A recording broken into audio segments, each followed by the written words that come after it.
Before you scream at me, this art piece was inspired by a piece done by Needletail Flowers. Go subscribe to them, there's a link below. Now, with that out of the way, you guys know the Warriors series, right? Like, that thing TL was based off of, even though I talk more about TL than Warriors itself.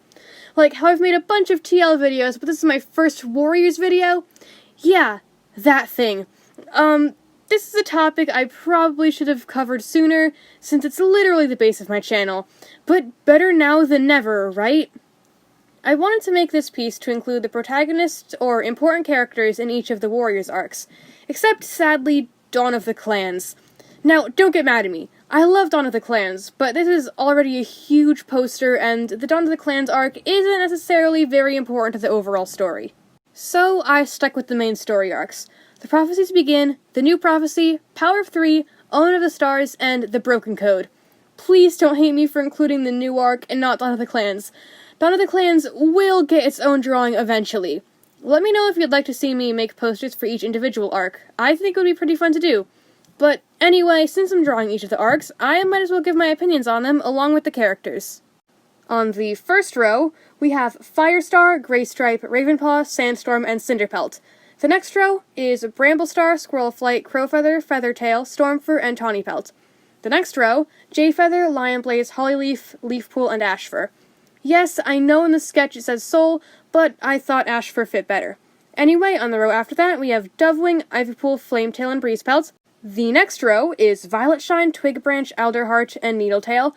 And the final row is Bristle Frost, Shadowsight, and Rootspring, along with some spooky spirits. Ooh! Now that you know who we have, let's talk about them. Starting off with the bottom row, The Prophecies Begin. I haven't read this arc in a long time, so I don't remember it well. The storyline is pretty interesting. A murder mystery, villains, twists, it's practically perfect. Any plot holes or things bad plot-wise are small and don't really take away from the story. Also, the clans in this arc are very close. Even background characters are memorable and do have their chance in the spotlight. You can tell who's friends with who, and our point of view character actually interacts with people. Speaking of which, having Firestar as our main protagonist is an amazing way to start off the story. We're being introduced to the world just like he is. We're learning alongside of him, and it's just wonderful. Firestar in the first arc is actually pretty likable, although that does change later. He's an amazing protagonist in the first arc, and I honestly don't want to change a thing about our Prophecies Begin Firestar. We must protect him at all costs. Greystripe is also a good boy. He has a personality, which is something pretty rare in Warriors nowadays, and, something pretty rare in Greystripe nowadays. Let's just say, future Greystripe definitely loses some of the things that make him likable. Ravenpaw also must be protected at all costs. He's an anxious boy who just lives alone with his husband, a perfect character in my opinion. Sandstorm is also wonderful. She has personality and a lot of it. If she were an actual person, I'd hate her, but that's kinda what makes her such a likable character. Cinderpelt is also such a good baby. My memory gets a bit fuzzy when it comes to what she was like in The Prophecies Begin, but I bet she was better than future Cinderpelt. Now for the new prophecy. Have I got a lot to say about the new prophecy? I very strongly dislike the way the first half was told. The second half was a bit better, but this arc really wasn't the best. When will the Errands learn that we don't want traveling books or more forbidden romances? We just want gay cats. Give me 2 canonically gay lesbians and I'll be happy. Anyway, the characters! Squirrelflight is a little brat in this arc, and I love seeing a character with more personality than me. Bramblestar is kinda boring. I mean, he has his daddy issues, which are at least a bit interesting. The best thing we get out of him is his Hawkfrost battle at the end of the arc. Crowfather is an angsty boy, and I'm living for it. His romance with Leafpool feels slightly forced, to say the least, but based on information we've gotten from the Errands, it seems that Crowfather really did like Leafpool. Because of this, we can assume there were moments that happened that didn't really get shown. It's kind of fun to imagine them bonding behind the scenes. Feathertail's sacrifice made me sad. That's really all I can say about her. Stormfur deciding to leave his friends and live with his sister's corpse was a twist I for sure wasn't expecting. Tawnypelt is amazing, and I love her. I don't remember much about her from this arc, but future Tawnypelt, while out of the spotlight, is awesome. Now for the next arc, The Power of Three. This arc was pretty cool. The prophecy in it sounded cool, but it's pretty easy to figure out. There will be 3 kin of your kin who hold the power of the stars in their paws. The Hollyleaf twist was something I actually wasn't expecting. The fire scene was intense, and is honestly one of my favorite warrior scenes. I even may have used it for a school project. Jayfeather is by far my favorite character from our pro tags. He's grumpy, hates everyone, and is kinda starting to sound like one of my grandparents. Hollyleaf is also one of my favorite characters. Her dedication to the warrior code is pretty interesting and makes her reaction to the fire scene even better than it is. I do feel like they could have done more with it, though. Lion Blaze, while boring, did have his moments that don't get appreciated as much as they should. When you really look at all that's happened to him, you begin to realize how sad and interesting his story really is. You can see all these best in the Little Lion Blaze map, which really helped me understand.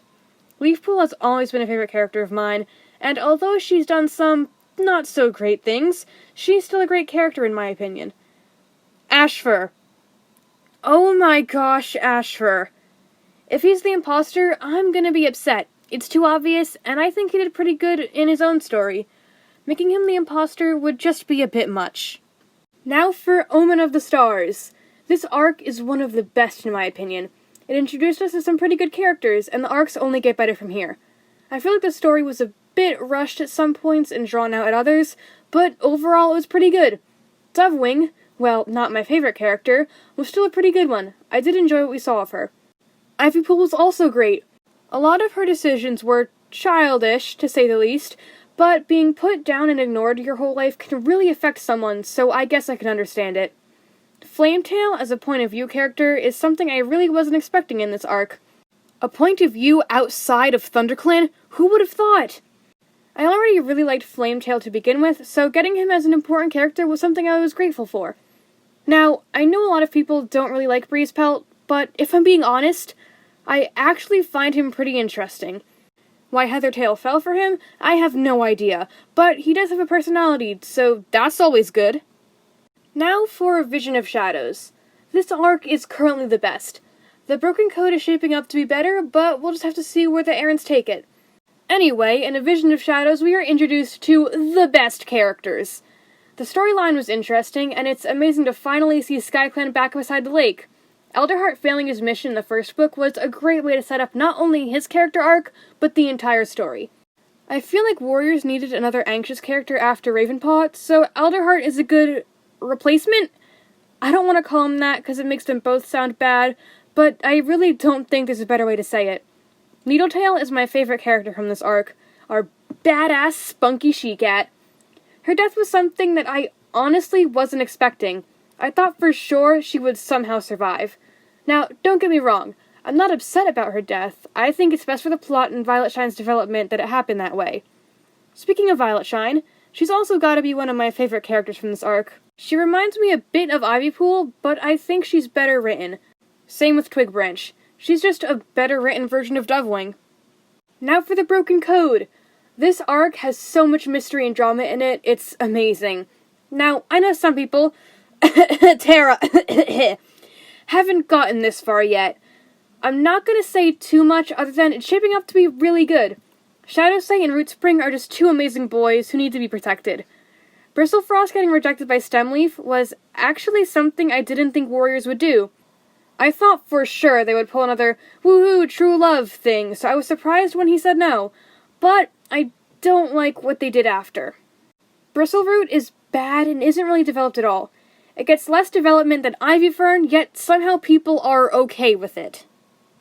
Now, I'm gonna stop myself there before I go on forever. I also think we're just about at the end. I'm interested to hear what you guys think about these arcs, so feel free to share them in the comments. If you'd be interested in seeing more posters like this for each individual arc, let me know. There are still so many characters in each of these arcs I didn't talk about, and so many characters here I would love to elaborate on. This poster was also really fun to make despite it being a bit older. So yeah, with that, I'll see you guys next week. Goodbye!